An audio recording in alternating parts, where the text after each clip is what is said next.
Honourable court. దానికి lawyer కూడా అవసరం లేదు. అటుగా ఒక అప్లికేషన్ పెడితే చాలు. అప్లికేషన్ ఏదైనా 3 months సెల్ ద్వారా మీరు ఆన్లైన్ అప్లికేషన్ పెట్టుకోవచ్చు. మన పీజీఆర్ఎస్లో కలెక్టరేట్లో కంప్లైంట్ పెట్టుకోవచ్చు. డైరెక్ట్గా కోర్ట్స్కి వాళ్ళ దగ్గర కూడా మీరు డైరెక్ట్గా అప్లై చేసుకోవచ్చు. ఇమీడియట్గా టేకప్ చేస్తారు, విత్ ఇన్ టైం ఫ్రేమ్లో డిస్పోజ్ చేస్తారు. ఒకవేళ అవ్వకపోతే నెక్స్ట్ స్టెప్కి ఆటోమేటిక్గా వెళ్తుంది. నెక్స్ట్ స్టేజ్, నెక్స్ట్ లెవెల్ కోర్టుకి వెళ్తుంది. అక్కడ కూడా పరిష్కారం కాకపోతే నెక్స్ట్ లెవెల్. ఇలాగే చాలా levels of checks and balance పెట్టామన్నమాట. సో దీనివల్ల ఒక చిన్న ఇష్యూ అనేది కూడా మనం ఖచ్చితంగా దానికి సొల్యూషన్ తీసుకోవాలి. అండ్ మనం యాజ్ రెస్పాన్సిబుల్ కన్స్యూమర్గా మీరు కొనేటప్పుడు దయచేసి ఇలాంటి విషయాలన్నీ చూసుకోండి.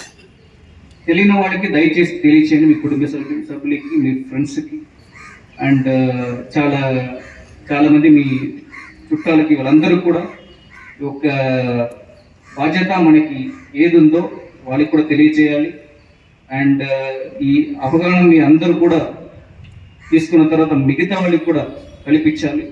అండ్ రెస్పాన్సిబుల్ సిటిజన్గా మనం ఎలా చేస్తున్నామో బిజినెస్ వాళ్ళు కూడా రెస్పాన్సిబిలిటీగా వాళ్ళు కూడా